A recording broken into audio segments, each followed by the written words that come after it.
I got this submersible sub pump. Let's take it out of the box and check it out. All right, so once we take it out of the box, this is what you're gonna find. You're gonna find the pump itself, a couple hose adapters, a piece of rope there that allows you to retrieve the pump if it's submerged in water, and of course, the manual.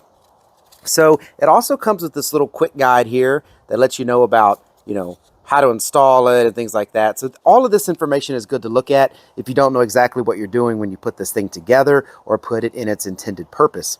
So one of the cool things about this pump is it comes with this float on it. So it's a float switch. It lets you use it as a float switch, or if you don't want to use it as a float switch, it has this little section here you can slide it on, and it comes with this little coupler that you just slide this on here, and it always keeps that float switch active, so that way the pump stays on and it doesn't use the float switch capability. But if you needed to use that, you would just take that off, let that float switch hang down, and when the water gets low, it would turn off.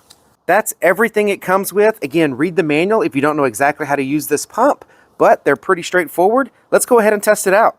All right, so to test this pump, I'm gonna go ahead and use it on the tanning shelf in our pool so I can test it and also demonstrate to you how this works.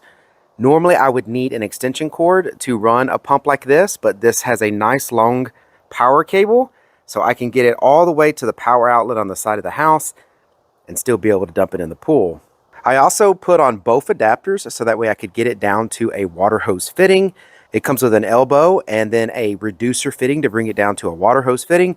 That's very common, and I'm glad it comes with this. I did put the float switch in an always on position like you see there on the side, and it even came with that little twist bolt so that way you could twist it in there and lock it into place. And I also attached the string or rope that it came with. It comes with that because you should never pull an electrical device by its electrical cord. And especially for a submersible pump or a waterproof pump, if you continue to do that over and over again, you could break the seal that's down there on that cord, and then it would no longer be waterproof, probably burn out your engine. So don't pull it in and out using the cord, pull it in and out using the rope that it comes with, or fashion yourself your own rope. And again, there's the water hose that I connected to it. So let's do this. I'm gonna go set it in the water and plug it in. All right, I have this thing plugged in, and I've gotta say, this is probably the quietest sump pump I've ever owned. This thing is nice and quiet, but I definitely know it's working and it's pushing, because here's the water hose that it's pushing that out, and it is pumping that water with no problem. Pretty good pressure too.